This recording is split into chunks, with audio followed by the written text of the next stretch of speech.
नमस्कार, स्वागत है आपका। आप देख रहे न्यूज़ 24। मैं हूं आपके साथ आशा झा।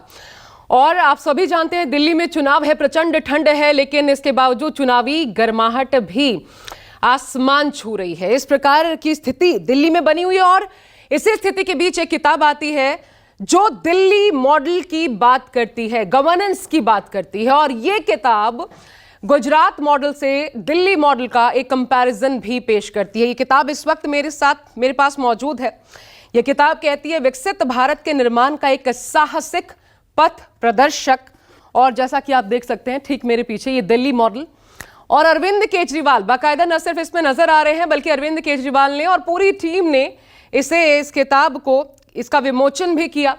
अब ये किताब आपके लिए भी अवेलेबल है। और ये जो किताब है दरअसल चोट करती है जो पॉलिटिकल सिनेरियो इस वक्त दिल्ली चुनाव के वक्त देखने को मिल रहा है, आरोप प्रत्यारोप उन सब को लेकर भी। और बड़ी इंटरेस्टिंग बात यह है कि किताब के प्रस्तावकों में जो नाम सामने आते हैं उनमें से एक नाम है पूर्व आरबीआई गवर्नर रघुराम राजन जी का, जो कहते हैं कि ये उन लोगों के लिए एक आकर्षक नमूना है जो हमारे नागरिकों की जनशक्ति को भारत की विकास प्रक्रिया के केंद्र में रखना चाहते हैं। और इसके साथ साथ अब मैं आपको ये भी बता दूं कि ये किताब किन्होंने लिखी है, तो मेरे बगल में ही बैठे हुए हैं। आप इनको टीवी में डिबेट्स में देखते हैं, चर्चाओं में सुनते हैं। आम आदमी पार्टी के सबसे पढ़े लिखे प्रवक्ताओं में इनका नाम शुमार है। जैस्मीन शाह हमारे साथ इस वक्त मौजूद हैं। पहले तो मैं बहुत बहुत स्वागत करती हूँ आपका। एक छोटा सा इंट्रोडक्शन मैं दर्शकों को बता भी दूं। IIT मद्रास से इंजीनियरिंग की, उसके बाद सोचा कुछ करना है, आम लोगों के लिए कुछ करना है, तो एक NGO में शामिल हो गए। बिल्कुल इन्होंने मुझे शुरू में बताया कि 3 इडियट्स की तरह इनको भी ख्याल आया कि नहीं, ये नहीं करना, कुछ करना है आम लोगों के लिए ताकि उनके जीवन में कुछ बदलाव ला पाए। इसके बाद मास्टर्स इन्होंने किया पब्लिक एडमिनिस्ट्रेशन में कोलंबिया यूनिवर्सिटी से 2 साल, अब 4 साल इनफैक्ट 4 साल 2 पूर्व नोबेल पुरस्कार विजेताओं के साथ मिलकर दिल्ली गवर्नमेंट को ज्वाइन करने से पहले ये काम कर चुके हैं पब्लिक पॉलिसीज पर। और तब दिल्ली मॉडल की बात अगर जैस्मीन शाह कर रहे हैं तो ये अपने आप में अहम हो जाता है कि क्या बताना चाह रहे हैं। और आपका मैं स्वागत करती हूं जैस्मीन जी। और सबसे पहले तो मैं इसी सवाल के साथ, ये क्यों आपको ख्याल आया कि ये किताब दिल्ली मॉडल विकसित भारत के निर्माण का एक साहसिक पथ प्रदर्शक ये लिखी जानी चाहिए, ऐसा क्या दिखा आपको? पहले तो मुझे शो में बुलाने के लिए बहुत बहुत शुक्रिया। आपने जो सवाल पूछा कि ये किताब लिखने की नौबत क्यों पड़ी, क्या मंशा थी। देखिए, जब 2015 में आम आदमी पार्टी एक प्रचंड बहुमत से जब सरकार बनी थी, 67 सीट आई थी 70 में से। भारत के इतिहास में किसी पार्टी को इतना जनादेश नहीं मिला था। तब एक शब्द का इस्तेमाल किया था अरविंद केजरीवाल जी ने कि हमारा जो वादा है दिल्ली के लोगों के लिए वो है व्यवस्था परिवर्तन। पहली बार एक ऐसी पार्टी आई थी जो केवल 2 साल की पार्टी थी, और उन्होंने जो बातें कही तब दिल्ली के लोगों के दिल में बस गई। उन्होंने क्या बात कही? उन्होंने कहा कि हम आपके रोजमर्रा की जिंदगी से जुड़े जो तमाम मुद्दे हैं, शिक्षा, स्वास्थ्य, बिजली, पानी, जो कहीं ना कहीं जो ट्रेडिशनल पार्टीज हैं इन मुद्दों पे काम नहीं करती हुई दिख रही थी, केवल आइडियोलॉजिकल बैटल्स में थी। तो उन्होंने ये वादे किए थे। अब क्योंकि 10 साल हो गए हैं, बीच में एक बार फिर से प्रचंड बहुमत दिल्ली के लोगों ने दिया, तो 10 साल में वाकई में ग्राउंड पे क्या हुआ, कितना हुआ, कितना नहीं हुआ, और किस सोच के आधार पे आम आदमी पार्टी सरकार ने काम किया, उसको मैं लिखना चाहता था। लेकिन दूसरा इसका यह भी कारण था कि जो मैं मानता हूं कि दिल्ली मॉडल ने आज देश को एक ऐसा बेंचमार्क दिया है, भले वो एजुकेशन की बात हो, हेल्थ की बात हो, बिजली, पानी, महिलाओं के लिए फ्री बस यात्रा, तमाम ऐसी स्कीम्स लाई हैं जो देश में कभी किसी ने ऐसा सोचा नहीं था। और मैं मानता हूं कि अगर हम भारत को विकसित भारत बनाना चाहते हैं तो कहीं ना कहीं अगर आप सारे राष्ट्र को देख लीजिए, सारे स्टेट्स को देख लीजिए, राज्यों को, तो केवल मुझे जो लगता है कि दिल्ली मॉडल एक रोड मैप देता है जो वाकई में भारत को विकसित भारत बन जाए। अच्छा, लेकिन ये तो सिर्फ 10 साल हुए हैं जी, है ना? 10 साल के भीतर आपने ये सोचा कि यही है जो ये गवर्नेंस का तरीका है, जो कामकाज है, यही विकसित भारत 2047 तक के रोड मैप तक हमें पहुंचा सकता है। लेकिन इसी दिल्ली मॉडल को लेकर के तो प्रश्न भी है ना। मैं एक आम अगर मैं ये बुक पढ़ना चाहूँ एक आम रीडर की तरह, तो मैं इस बुक को क्यों पढूं? क्योंकि मेरे सामने तो वो तमाम प्रश्न भी हैं जो ये कहते हैं कि भले आप कितना गुणगान कर लें, लेकिन ऐसी बहुत सी कमियां हैं। पानी की बात आपने की, पानी के वक्त हम देखते हैं दिल्ली में हाहाकार मचा होता है, गर्मियों में खासकर। गंदा पानी एक अपने आप में समस्या है। बिजली, उसमें काम हुआ है, 24 घंटे बिजली की बात, उसको लेकर के शिकायतें नहीं आती हैं। लेकिन फिर शिक्षा व्यवस्था, हाई कोर्ट की टिप्पणी भी उसमें आती है। तो ये तमाम चीजें रखने के लिए एक बाकायदा आपके ओपोनेंट्स मौजूद हैं जो आप पर सवाल खड़ा करते हैं।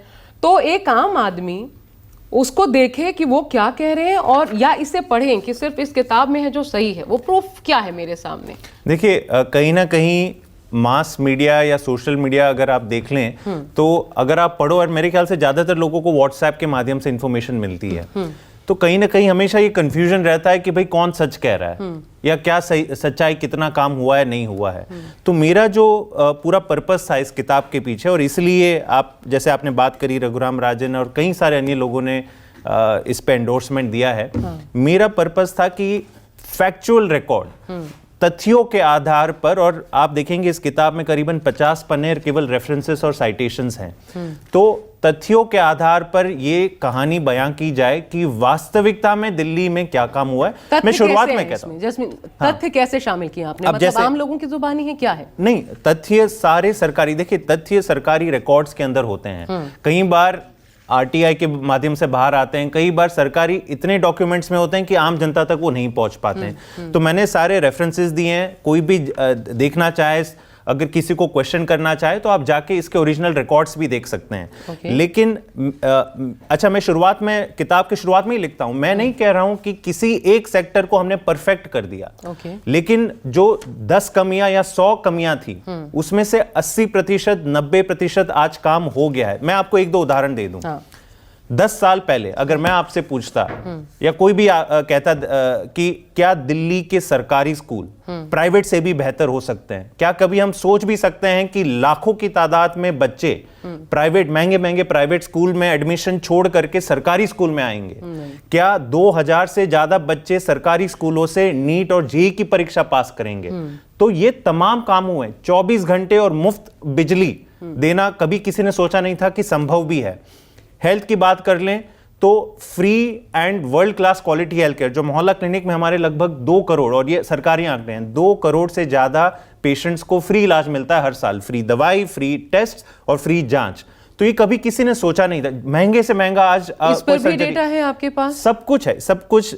जैसे मैंने कहा, तथ्यों के आधार पे हैं, आप सारी चीजें फैक्ट कर ले। और मैं आपको, क्योंकि अब 1 महीना हो गया लगभग इस किताब को, ये मेरे लिए एक अच्छी बात है कि 1 महीने में तमाम जर्नलिस्ट ने भी पढ़ा है, हमारे विरोधियों ने भी पढ़ा है, एक भी डेटा पॉइंट अब तक डिस्प्यूट में नहीं आया है कि एक भी चीज यहां पे गलत है। तो मैं और मैंने ये, इसलिए मुझे ये करीबन 2 साल की प्रक्रिया थी कि तमाम ऑथराइज्ड सोर्सेज के आधार पर ये मैं किताब लिखूं ताकि जनता के बीच में सच्चाई पहुंचे। इससे आप अग्री कर सकते हो, आप कह सकते हो कि नहीं कम काम हुआ और ज्यादा अच्छा, मैं इस बात को लेकर के इसलिए मैं देख रही हूँ प्रस्तावना जिन लोगों ने लिखी है वो बड़ी इंटरेस्टिंग है। एक तो जैसा मैंने बताया रघुराम राजन जी हैं, वो क्या लिखते हैं, मैं एक ही का जिक्र करती हूँ क्योंकि बाकी न्यायमूर्ति मदन लोकुर जी हैं, पूर्व न्यायाधीश, आप जानते हैं सभी सर्वोच्च न्यायालय के। कार्तिक मुरलीधरन जी हैं, लेखक, प्रोफेसर, कैलिफोर्निया विश्वविद्यालय सैन डिएगो। और प्रस्तावना अगर कोई लिख रहा है तो वो एक क्रेडिबिलिटी की भी बात आ जाती है। उसमें जो रघुराम राजन जी लिखते हैं दिल्ली मॉडल एक बहुत ही रोचक और सुलभ माध्यम है कि कैसे आम आदमी पार्टी ने दिल्ली में स्कूली शिक्षा, स्वास्थ्य सेवा, राशन, अन्य सरकारी सेवाओं की उपलब्धता में सुधार किया। उसके बाद भी उन्होंने लिखा है कुछ, लेकिन अगर ये लिख रहे हैं तो क्या ये उन्होंने ही लिखा है रघुराम राजन जी? मतलब ये तो तब लिखा होगा जब वो सेटिस्फाई होके इसे लिख रहे हैं। बिल्कुल उनका नाम है तो ये बिल्कुल मान सकती हूँ कि वो बिना इसकी तस्दीक किए, या जब तक उनको ये ना लगा हो, सेटिस्फाई ना हुए हो कि नहीं ये काम हुआ है और तथ्यों और फैक्ट्स के आधार पर जो ये किताब बता रही है, तब तक तो शायद वो लिखेंगे नहीं। तो क्या ऐसा सभी के साथ था? और ये कितना मुश्किल था इनसे? उसके पहले उन्होंने आपसे पता किया, पूछा, सवाल जवाब किए? जी देखिए, आपने बड़ा इंपॉर्टेंट सवाल पूछा है।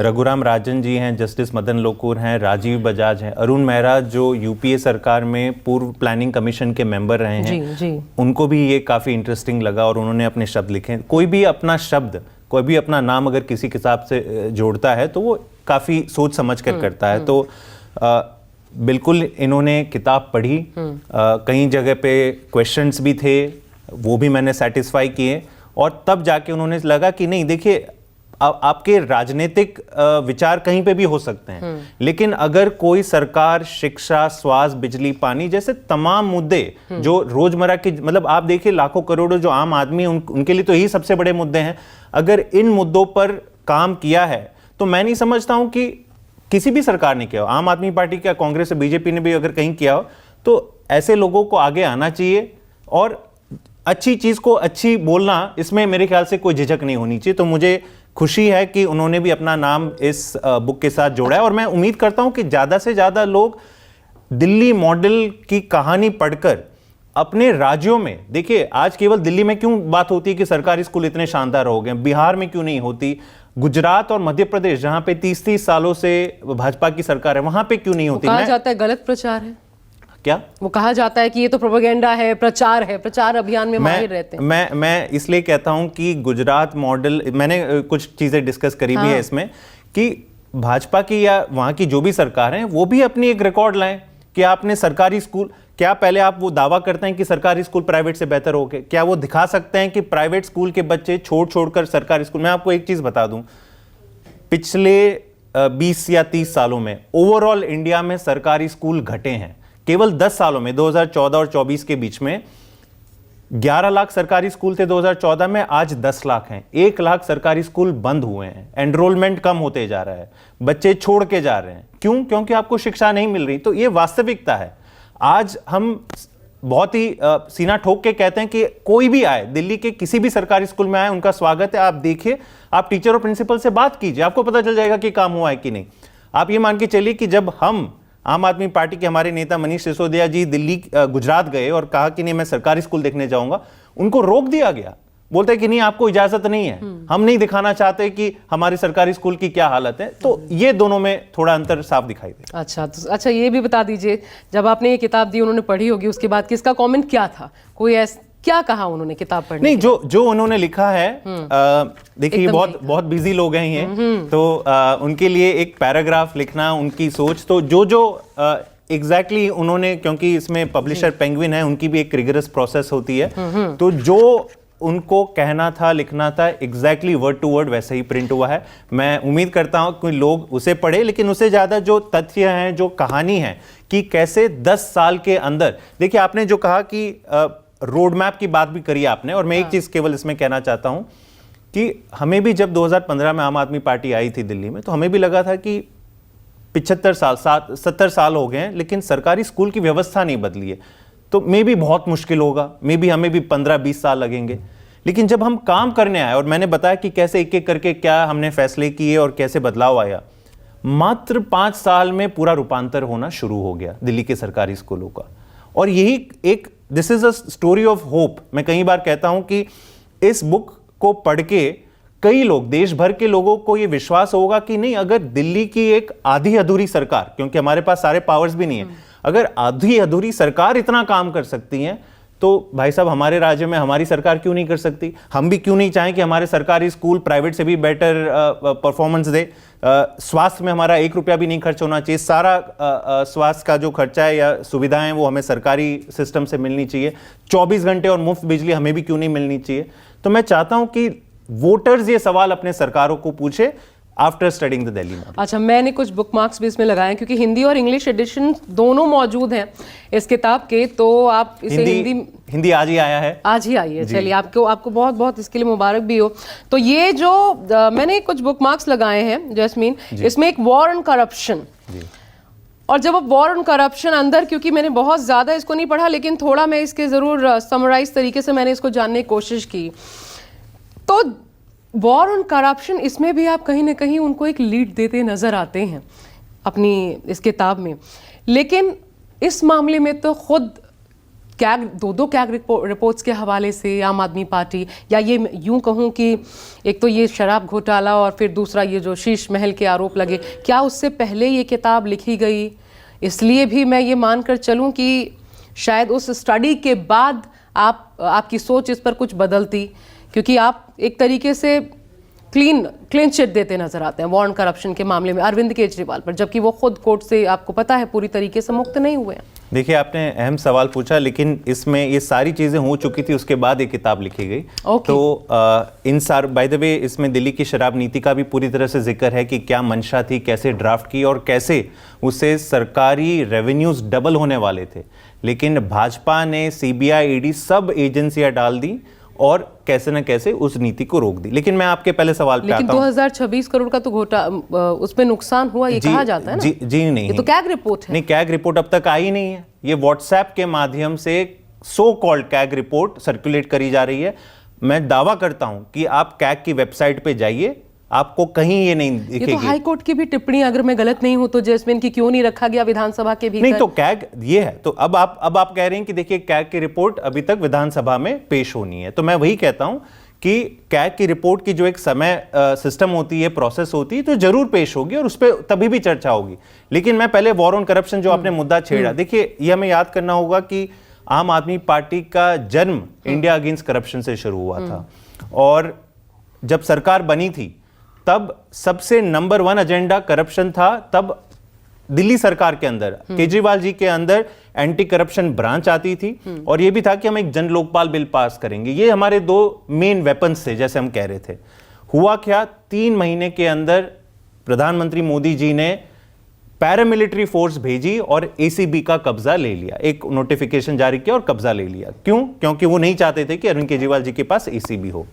जन लोकपाल बिल की भी यही कहानी है। पहले साल में ही दिसंबर 2015 में पास हो गया, लेकिन क्योंकि दिल्ली आधा राज्य है, उसके हर बिल को एमएचए का अप्रूवल चाहिए होता है, केंद्र सरकार का, और आज तक उस जन लोकपाल बिल को अप्रूवल नहीं मिला। लेकिन मैं यहां पे जो एग्जांपल्स देता हूं कि इसका ये नहीं मतलब है कि हमने हार मान ली। इसके बाद जो हम स्कीम्स लाएं, देखिए कई बार एक रिटेल करप्शन का कॉन्सेप्ट होता है कि जो रोजमर्रा का काम होता है, कभी आप सरकारी दफ्तर जाते हो, ड्राइविंग लाइसेंस लेने जाते हो, कुछ दस्तावेज बनाने जाते हो, तब एक ब्रोकर आता है, कब एक सिस्टम आता है। तो हमने ऐसी स्कीमें लागू करी जो आज तक देश में नहीं हुई। जैसे हमने 2018 में, मुझे याद है, doorstep delivery of services scheme लाई। पहली बार 100 से ज्यादा जो सरकारी सेवाएं हैं, हमने कहा लोगों को, दिल्ली के लोगों को, कि आपको सरकारी दफ्तर नहीं जाने की जरूरत है, आप कॉल कीजिए, कोई मोबाइल टैबलेट लेके आपके घर पे आके सारा काम कर लेगा। सिमिलरली दिल्ली पहला ऐसा राज्य बना 2021 में जहां पे मैनुअल ड्राइविंग टेस्ट नहीं होते, कोई आपको आरटीओ नहीं जाना पड़ता और आपके साथ किसी को नहीं बिठाना पड़ता और फिर उसको पैसे देने पड़ते, ऐसा काम नहीं होता। आपके यहां पे हमारे ऑटोमेटेड ड्राइविंग टेस्ट है, आप जाइए, कैमरा और सेंसर से आपकी पूरी ड्राइविंग की चेकिंग होगी और एक ऑटोमेटेड सर्टिफिकेट बनेगा कि आप पास है या फेल है। तो ये सारे काम हमने इसलिए किए क्योंकि हम करप्शन पर काबू करना चाहते थे। अब आपने कहा कि इतने सारे आरोप लगे, देखिए ये खूबी है हमारे सिस्टम की कि 2 साल से, करीबन 2022 में कथित शराब घोटाले के आरोप लगना शुरू हुए। पिछले 2 साल में जितना पॉलिटिकल वेंडेटा, जितना टारगेट किया गया आम आदमी पार्टी को, मुझे नहीं लगता देश के इतिहास में किसी को टारगेट किया गया। लेकिन 2 साल के बाद आज हम कहां खड़े हैं? आपने बड़े बड़े 4 नेताओं को जेल में डाल दिया। 2 साल इतनी जांच है, इतनी रेड हुई, ये तो माननीय सुप्रीम कोर्ट ने कहा है कि 1 रुपए तक की अभी रिकवरी नहीं हुई, ना कोई तथ्य मिला है।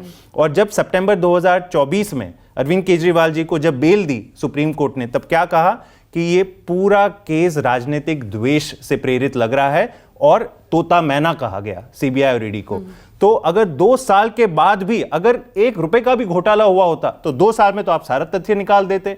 2 साल के बाद आज आप कुछ भी नहीं सिद्ध कर पाए, इसका मतलब यह है कि आप केवल और केवल राजनीतिक द्वेष से ये सारे केस कर रहे थे। और ने फिर भी अरविंद केजरीवाल पर ऐसी शर्तें लगाई कि आज के डेट में अगर आम आदमी पार्टी की सरकार आ भी जाती है तो कल वो सीएम होंगे नहीं होंगे, उस पर भी एक प्रश्न चिन्ह है। नहीं, ये गलत फहमी है। देखिए कुछ शर्तें जरूर लगाई हैं जो नॉर्मली बेल की प्रोसेस में होती है, लेकिन कहीं पे भी सुप्रीम कोर्ट ने ये नहीं कहा है कि अरविंद केजरीवाल जी मुख्यमंत्री नहीं बन सकते।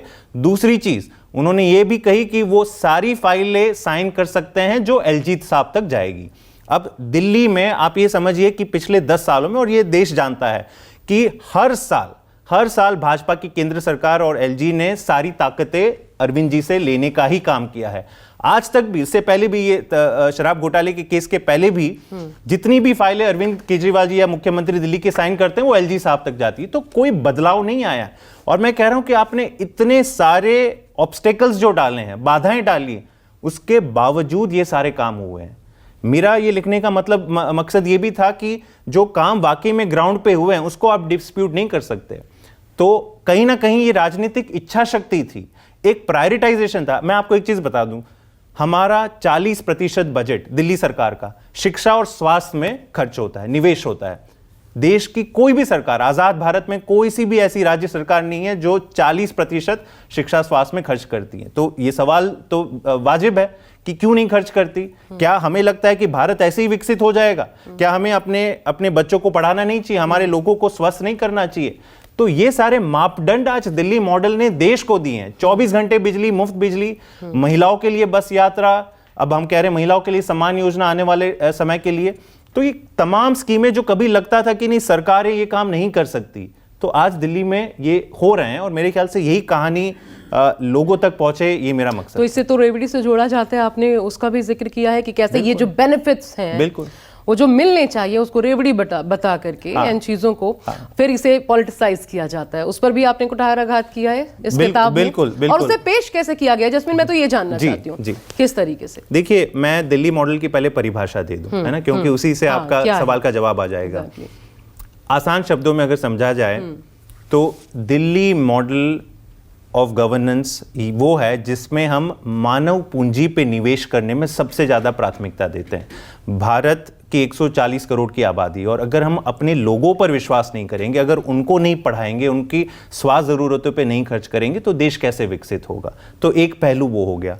दूसरा, हम विश्वास करते हैं कि जो गरीब तबका है, मिडिल क्लास या गरीब तबका है, उसके लिए हम एक सोशल सेफ्टी नेट की, आज की तारीख में देखिए भारत में इनइक्वालिटी बढ़ती जा रही है। इस तमाम आंकड़े सारे बताते हैं कि गरीब गरीब होते जा रहा है, अमीर अमीर होते जा रहा है।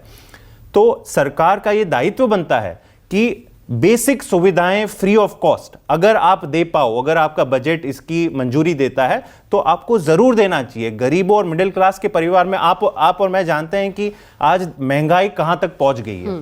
आज हम बड़े फख्र से कहते हैं कि दिल्ली में सबसे कम महंगाई है पूरे देश भर में। दिल्ली में 2.2% है जो इन्फ्लेशन रेट है, महंगाई दर, और देश में 4.8% है, आधे से भी ज्यादा कम है दिल्ली में।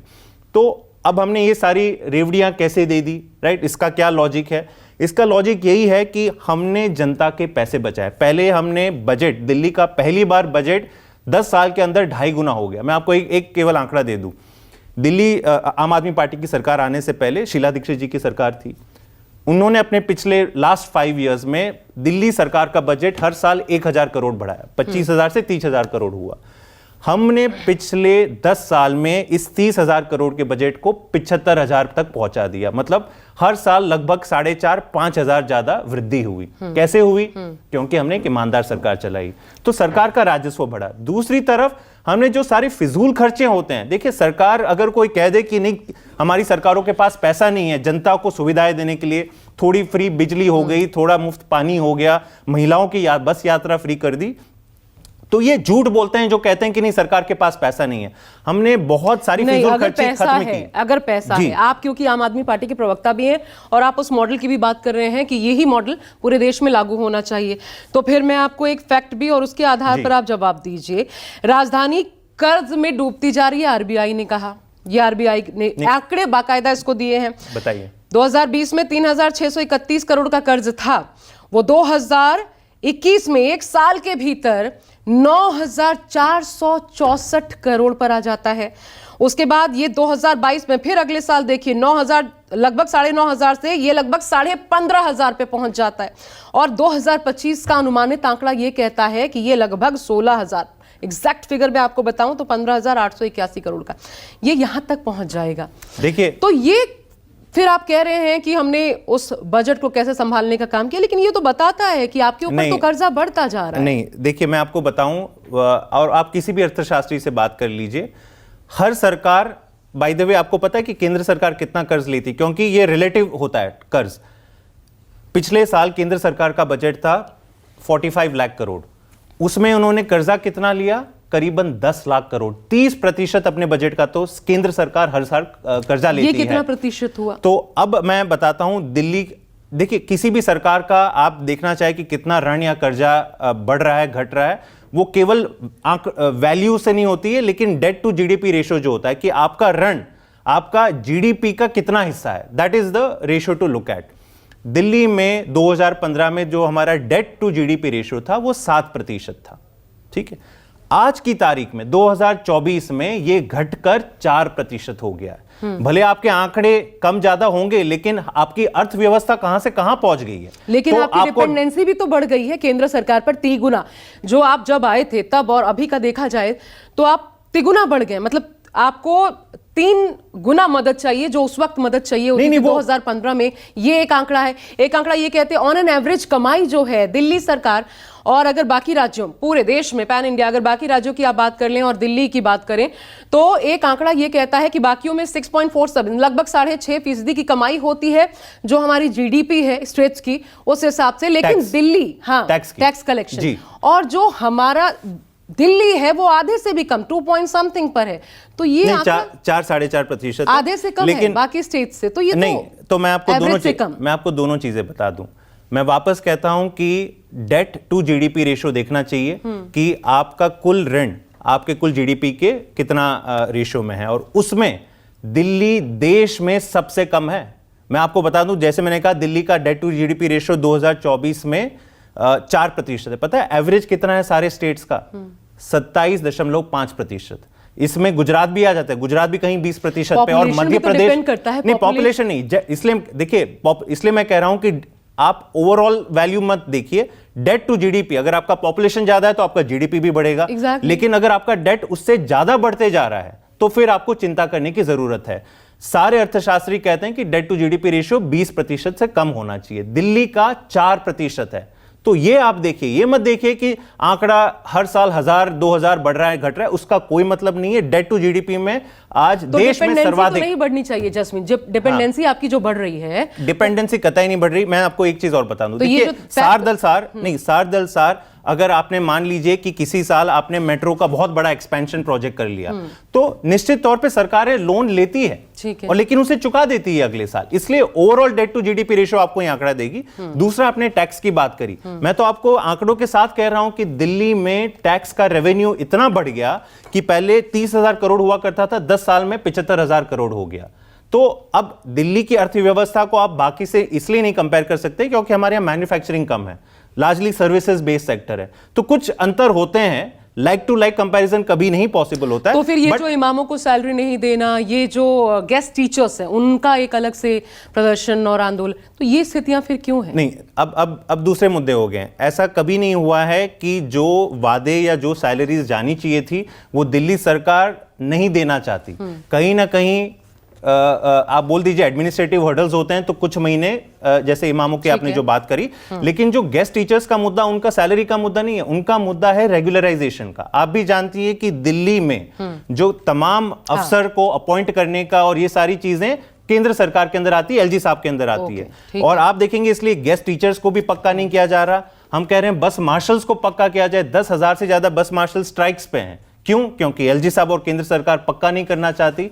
तो जो मुद्दे जो हमारे पावर या अधिकार क्षेत्र में हैं, उन तमाम चीजों पे हमने जो काम किए हैं उसी को मैंने इस किताब में। एक चीज मैं जरूर मेंशन करना चाहती हूँ जो बड़ा इंटरेस्टिंग होगा आपसे जानना। आपने एक कंपैरिजन दिल्ली मॉडल और एक गुजरात मॉडल जो 2014 में जिसके बूते नरेंद्र मोदी सरकार आई और इतना बड़ा जो फेम उस वक्त चेहरे के तौर पर नरेंद्र मोदी के पास, वो उसी की बदौलत था, उसका एक कंपैरिजन भी पेश किया है। ये कंपैरिजन जैस्मीन क्या कहता है? आपने तो पूरी तरीके से एक फेलियर करार दिया है। नहीं, पूरी तरह से नहीं। मैंने जो वास्तविकता, देखिए मैं वापस कह दूं कि इस किताब में मैंने हर आंकड़े वही रखे हैं जो सार्वजनिक हैं, जो ऑफिशियल गवर्नमेंट रिकॉर्ड्स में। मेरा कोई आंकड़ा नहीं है, और उस आधार पे जब आप देखें, और ये कहानी केवल मैं नहीं कह रहा हूं, आप देखेंगे बड़े बड़े अर्थशास्त्री, अमर्त्य सेन तक इस पे काफी कुछ लिख चुके हैं, जॉन ड्रेज हैं, कई सारे अर्थशास्त्री हैं। लेकिन मोटा मोटा मैं आपको बता दूं दिल्ली मॉडल और गुजरात मॉडल में क्या अंतर है। गुजरात मॉडल ने इसलिए बहुत ज्यादा अटेंशन ये किया था कि उसमें जो आपका जीडीपी ग्रोथ है, इकोनॉमी की ग्रोथ रेट है, वो बहुत हाई है ना, वास्तविक स्तर पे। और मैं मानता भी हूं कि एवरेज इंडिया की जो ग्रोथ रेट है उसे 2% ज्यादा है। लेकिन इसका क्या मतलब हुआ? इसका नॉर्मली तो ये मतलब होना चाहिए कि सबके पास पैसा ज्यादा होना चाहिए। लेकिन अब आती है सच्चाई। गुजरात मॉडल में अगर आप देखें तो लगभग ये इकोनॉमिक ग्रोथ रेट इसलिए बढ़ी क्योंकि सरकार ने ऐसे ऐसे रेवड़ियां, मैं कहूंगा क्योंकि इसे भी रेवड़ी कहते हैं, कि अगर आप बड़े बड़े पूंजीपतियों के लोन माफ करते हैं, उनको आप बोल दीजिए कि 1 रुपए प्रति एकड़ में लैंड दी जाती है गुजरात में, आप सेल्स टैक्स माफ कर लेते हैं, हजारों करोड़ के लोन केवल 1% इंटरेस्ट में दे देते हैं। तो सरकार ने इतना सारा, आप जो कहते हैं कि लुभावनी रेवड़ियां दी हैं, अब उसके बदौलत ये तो होना चाहिए कि आम लोगों तक भी ये एक प्रॉस्पेरिटी जानी चाहिए। लेकिन गुजरात की अगर आप एवरेज वेज देखें, एवरेज आय, आम आदमी की आय, तो केवल आज की तारीख में 2024 के आंकड़े बता रहा हूं, 270 रुपए प्रति दिवस है, जो देश में 20 राज्यों में से 19वें में आती है। एवरेज इंडिया की पर एवरेज वेज जो है, रूरल वेज है 350 रुपए, और दिल्ली और अगर आप केरल की बात कर ले तो करीबन 650-700 तक है। तो आम आदमी तक वो इकोनॉमी या प्रॉस्पेरिटी, समृद्धि नहीं पहुंची है, ये एक सच्चाई है।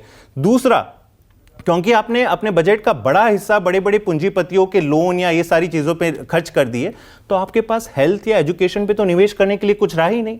आंकड़े बताते हैं, आरबीआई के आंकड़े, कि देश में जितनी भी राज्य सरकार हैं उसमें से सबसे कम लोगों के, आम जनता के हेल्थ और एजुकेशन पे खर्च करने वाली गुजरात सरकार है। और इसी कारण आज की तारीख में कुल 30,000 सरकारी स्कूल हैं गुजरात में, उसमें से 10,000 में केवल टिन के पट्टे पे सरकारी स्कूल बने हैं। 19,000 से ज्यादा टीचर वैकेंसी। आपको पता है 50% से ज्यादा बच्चे गुजरात में 10वीं के आगे नहीं जाते हैं, 10वीं से ही ड्रॉप आउट कर लेते हैं। 50% से ज्यादा। ये आंकड़ा आपका स्टडीड, ये इकोनॉमिक सर्वे, मैंने हर चीज में ये इकोनॉमिक सर्वे केंद्र सरकार का बताता है। दूसरा एक आंकड़ा मैं आपको, अच्छा दिल्ली का अगर उसकी तुलना कर लें तो दिल्ली में 95% बच्चे 10वीं से क्रॉस करके 11वीं 12वीं की पढ़ाई के लिए जाते हैं।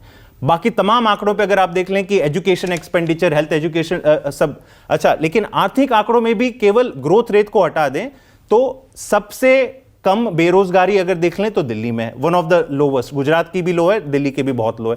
सबसे कम महंगाई दर पूरे देश में, जैसे मैंने कहा, वो दिल्ली में है। और सबसे ज्यादा मिनिमम वेजेस, देखिए आम आदमी को तो मिनिमम वेज से फर्क पड़ता है। गुजरात में पिछले 10 सालों में, मैंने 10 साल की तुलना करी है, मिनिमम वेज मुश्किल से 2-3 हजार बढ़े हैं, 7,000 थे 9,000 हो गए। दिल्ली में हमने पिछले 10 सालों में मिनिमम वेजेस डबल कर दिए हैं। कभी देश में ऐसा नहीं हुआ कि आम आदमी के लिए किसी सरकार ने इतना काम किया। दिल्ली और गुजरात का एक फर्क भी तो है, ये कैपिटल है जी, और गुजरात एक स्टेट, ये तो राष्ट्रीय राजधानी, उसका भी एक अंतर इस पर पड़ता है। नहीं तो 2015 के पहले ये सारी चीजें नहीं थी दिल्ली में। ये भी देखिए आप, तो 2015 के पहले ना दिल्ली इतना हेल्थ एजुकेशन में निवेश करता, दिल्ली का भी मिनिमम वेज गुजरात के कंपैरिजन में था। मैं बार बार इस पूरी किताब में यही कहानी पे आता हूं कि ये सारी अपनी राजनीतिक इच्छा शक्ति के ऊपर है। आपका देश को लेके क्या सपना है? क्या आप चाहते हो कि केवल बड़े बड़े फ्लाईओवर या बुलेट ट्रेन दौड़ाने से देश यूएस की बराबरी कर देगा, या पहले आप सोचोगे कि नहीं, मैं अपने बच्चों को शानदार और विश्व स्तरीय शिक्षा दे दूं, सारे लोगों को अच्छा इलाज दे दूं, बिजली पानी 24 घंटे कर लो। आप मुझे बताइए, हम दिल्ली में, अब दिल्ली के बाहर नोएडा में हैं, यूपी में आप चले जाइए, अभी समर्स जो हुए थे गर्मियों में 8-8 घंटे के पावर कट हुए हैं लखनऊ में, कानपुर में, हाँ। है ना, रूरल एरियाज तो छोड़ दीजिए। तो 2024 में अगर आप 24 घंटे बिजली नहीं दे पा रहे हो, शहरों में भी नहीं दे पा रहे हो, गांवों की तो दूर की बात है, तो कैसे बनेगा विकसित भारत? अच्छा, मैं फिर एक आखिरी सवाल के साथ जैस्मिन खत्म करना चाहती हूँ इस चर्चा को, कि जो लोग दिल्ली मॉडल पर विश्वास करते हैं वो तो पढ़ेंगे खुद से, जो नहीं विश्वास करते हैं उनको आप क्या कहेंगे, क्यों पढ़ें? मैं केवल इसलिए कहूंगा कि देखिए, हमारी राजनीतिक विचारधाराएं हो सकती हैं, आपको आम आदमी पार्टी पसंद नहीं है, बिल्कुल मत पसंद कीजिए, लेकिन अगर आप चाहते हैं कि देश आगे बढ़े, मैं मुश्किल से मुझे लगेगा आपके भी दर्शकों में से कोई होगा जो कहता होगा कि नहीं, देश में अच्छी शिक्षा और स्वास्थ्य सुविधाएं नहीं होनी चाहिए। तो ये एक ऐसा मॉडल है जहां पे वास्तव में काम हुआ है। आप इसको पढ़े और आप इसको अपने राज्यों में अपनी सरकारों को भी आप पूछिए कि अगर ऐसा काम दिल्ली में हो सकता है, उतने ही पैसों में हो सकता है, और वहां पे तो आधी सरकार है, तो हमारी पूरी सरकार इतना काम क्यों नहीं कर सकती? क्या, अच्छा ये तो बता दीजिए, रिएक्शन क्या था अरविंद केजरीवाल का जब आप ये किताब लेकर के आए? मैंने लिखा है वो भी आप पर।